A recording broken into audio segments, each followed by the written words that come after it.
കൃത്യമായ രേഖയും കണക്കുകളും ഉണ്ടാകും. ഭൂസംരക്ഷണ നിയമപ്രകാരമുള്ള നടപടികൾ പാലിച്ച് മുഴുവൻ അനധികൃത കയ്യേറ്റക്കാരെയും ഒഴിപ്പിക്കും. ഇതിനായുള്ള പ്രത്യേക സംഘം സർക്കാരിന്റെ പരിഗണനയിലാണ്. ഇടുക്കി ജില്ലയിലെ പട്ടയ വിതരണത്തിന് കോടതി വിധികൾ മൂലം ചില തടസ്സങ്ങൾ നേരിടുന്നുണ്ട്.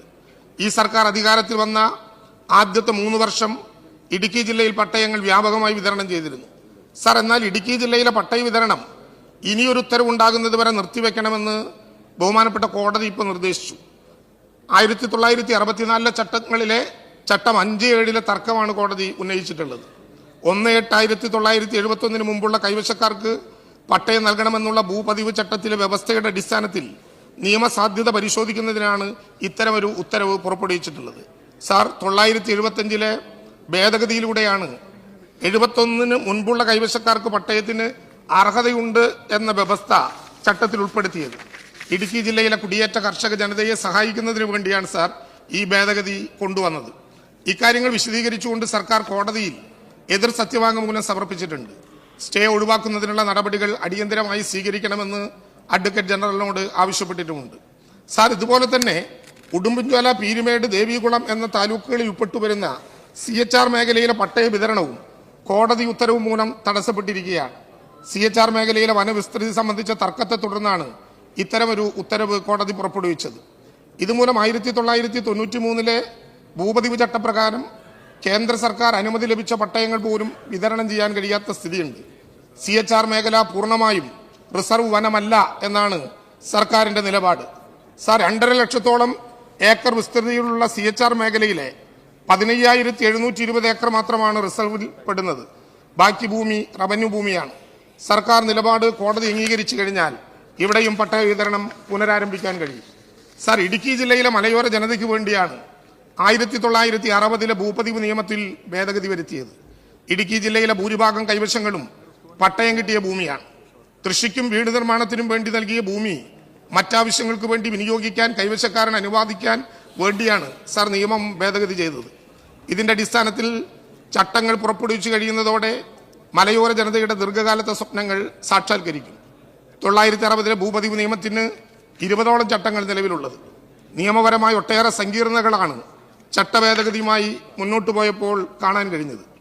ഏതൊക്കെ ചട്ടങ്ങൾ ഭേദഗതി വരുത്താൻ കഴിയും, എന്തൊക്കെ വ്യവസ്ഥാ ലംഘനങ്ങളാണ് ക്രമീകരിച്ച് നൽകാൻ കഴിയുന്നത് എന്നതിലൊക്കെ വിശദമായ പരിശോധനകളും ചർച്ചകളും നടന്നു വരികയാണ്. കേന്ദ്ര വന നിയമം ഉൾപ്പെടെയുള്ള പാരിസ്ഥിതിക നിയമങ്ങൾക്ക് എതിരാവാതെ വേണം ചട്ടം രൂപീകരിക്കാൻ. ഒരു കാരണവശാലും കോടതിയിൽ ചോദ്യം ചെയ്യപ്പെടാത്ത രീതിയിൽ കുറ്റമറ്റതും മലയോര കർഷകരുടെ പ്രശ്നങ്ങൾക്ക് ശാശ്വത പരിഹാരം ഉണ്ടാക്കാൻ കഴിയുന്ന വിധത്തിലുള്ള ചട്ടനിർമ്മാണമാണ് സർക്കാർ ആഗ്രഹിക്കുന്നത്. ഇടുക്കി മാത്രമല്ല, കേരളത്തിന്റെ മലയോര മേഖലകളിൽ സമാനതകളില്ലാത്ത വിധം സാധാരണക്കാരന് പട്ടയം കൊടുക്കാനുള്ള നടപടിക്രമങ്ങളുമായി മുന്നോട്ട് പോവുകയാണ്.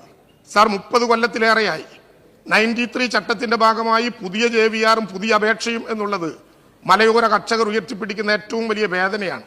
സാർ, കഴിഞ്ഞ 2024 ഫെബ്രുവരി 7 ബഹുമാനപ്പെട്ട വനം വകുപ്പ് മന്ത്രി ശ്രീ AK ശശീന്ദ്രനോട് കൂട്ടത്തിൽ കേന്ദ്ര മന്ത്രിയെ നേരിട്ട് കണ്ട് വനം മന്ത്രിയെ നേരിട്ട് കണ്ട് വിശദമായ ചർച്ചകൾ നടത്തിയതിനെ തുടർന്നാണ് സാർ കേന്ദ്രമന്ത്രി ഭൂപേന്ദ്ര യാദവ് തന്നെ ഇവിടെ 30 വർഷക്കാലമായിട്ടുള്ള മലയോര ജനതയുടെ പ്രശ്നം കണക്കിലെടുത്തുകൊണ്ട് കേരളത്തിലെ ഗവൺമെന്റ് അഭ്യർത്ഥിച്ചതിന്റെ അടിസ്ഥാനത്തിൽ പുതിയ JVR, പുതിയ ആപ്ലിക്കേഷൻ എന്ന കേരളത്തിന്റെ ആവശ്യം അംഗീകരിക്കുന്ന നിലപാടുണ്ടായത്.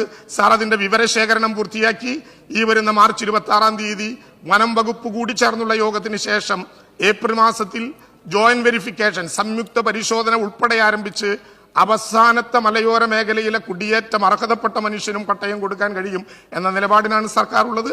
സാറിന്റെ അഭ്യർത്ഥന മാനിച്ചുകൊണ്ട് കൂടുതലായി കാര്യങ്ങൾ പറയുന്നില്ല. കേരളത്തിലെ പൊതുവെ വനമേഖലകളിലുള്ള മലയോര മേഖലകളിലുള്ള ജനങ്ങളോട് ഈ ഗവൺമെന്റ് കാണിച്ചുകൊണ്ടിരിക്കുന്ന ഗുണകരമായിട്ടുള്ള നടപടിക്രമങ്ങൾ ഇതെല്ലാമാണ് എന്നുള്ള സാഹചര്യത്തിൽ സഭ നിർത്തിവെച്ച് ഇത് ചർച്ച ചെയ്യേണ്ടതില്ല എന്ന കാര്യം അങ്ങേ അറിയിക്കുകയാണ്. ഡോക്ടർ മാത്യു കുഴൽനാടൻ. സർ, ഈ സഭയും ഇതിന് മുമ്പും പലയാവർത്തി നമ്മൾ ചർച്ച ചെയ്തിട്ടുള്ള ഒരു പ്രയാസവും പ്രശ്നവും വിഷമവുമാണ് മലയോര മേഖലയിലെ, പ്രത്യേകിച്ച് ഇടുക്കി ജില്ലയിലെ ജനങ്ങൾ അനുഭവിക്കുന്ന പ്രയാസമെന്ന് പറയുന്നത്. ഇതിപ്പോ ഞങ്ങൾ ചൂണ്ടിക്കാണിച്ച് ഇടുക്കി ജില്ലയിലെ പരുന്തുംപാറ, വാഗമൺ, ചൊക്രാമുടി, ചിന്നക്കനാൽ, മാൻകുത്തിമേട്, അണക്കരമ